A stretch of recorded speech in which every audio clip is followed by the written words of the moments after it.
स्वागत है आप सभी का मेरे चैनल जसस्वी खान क्लासेस में। मैं आपके लिए लेकर आया हूँ नागपुरी भाषा की एक गहराई से भरी कविता जो ली गई है बनफुल भागवत नाम की किताब से, जिसे जसस्वी इंटरमीडिएट लेवल सिलेबस में शामिल किया गया है। मैं हूँ मारूफ खान और मेरा यह पहला वीडियो है जो ख़ास तौर पर कम्पिटिटिव एग्ज़ाम खासकर जसस्वी के लिए बनाया गया है। तो चलिए इस कविता की हर लाइन को समझते हैं ताकि ना सिर्फ आपका सिलेबस मजबूत हो बल्कि दिल भी जुड़ जाए इस भाषा और विचार से। तो आज का टॉपिक है मलिन मन, जिसके लेखक है धनीराम बख्शी। इन सभी लाइंस जो कि टोटल यहाँ पे 5 पद है, इन पांचों पद को एक एक वर्ड को मैं आपका मीनिंग बतलाऊंगा ताकि आपको ये सीधे तरीके से समझ में आए और आपको दोबारा किसी यूट्यूब चैनल के किसी वीडियो में जाने की ज़रूरत ना पड़े। और मैं आपको ये विश्वास दिलाता हूँ कि यहाँ के बाद आपको यहाँ से पूछी गई कोई क्वेश्चन से आप मिस नहीं करेंगे। तो शुरुआत करते हैं। सबसे पहला लाइन, काहे मलिन मन दिसत संसार, तब सखी भाई गांधी बिना दुनिया अंधार।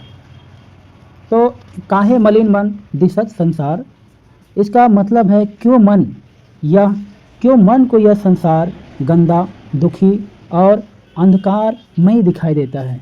काहे मलिन मन दिखत संसार, कि क्यों मन को यह संसार गंदा, दुखी और अंधकारमय दिखाई दे रहा है। तब सखी भाई गांधी बिना दुनिया अंधार। हे सखी, ऐसा लगता है कि गांधी जी के बिना यह पूरी दुनिया अंधेरी हो गई है।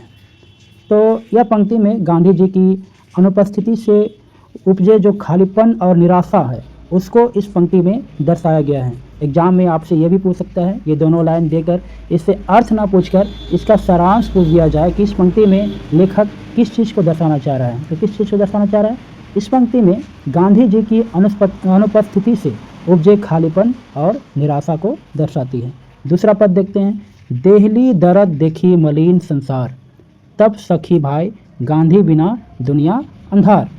यानी कि देहली दर्द देखी मलिन संसार, दिल्ली में बहुत दुख देखा गया, पूरी दुनिया दुखी और मैली सी हो गई है।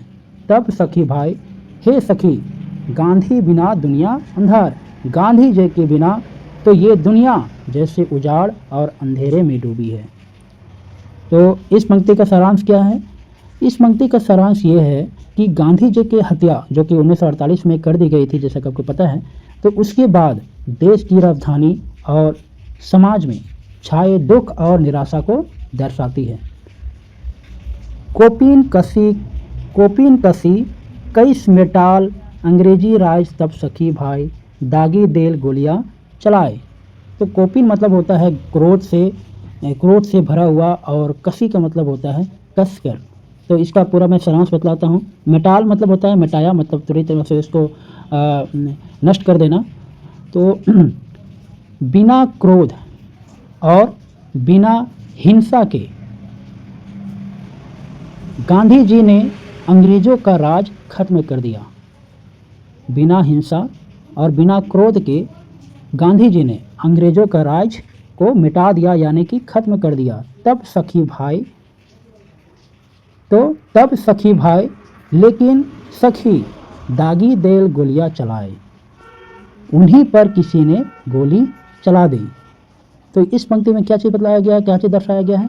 यह पंक्ति में गांधी जी के अहिंसा और सत्याग्रह की ताकत को दिखाती है।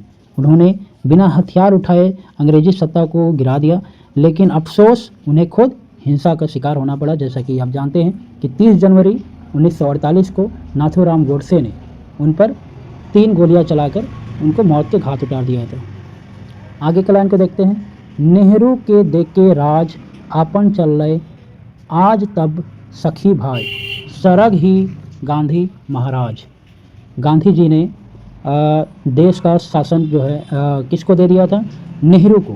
गांधी जी ने देश का शासन नेहरू जी को सौंप दिया और अब इस संसार को छोड़कर कहाँ चले गए? स्वर्ग।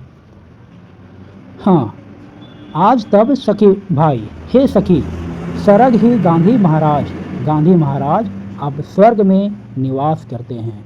इस पंक्ति में क्या चीज़ दर्शाया गया है?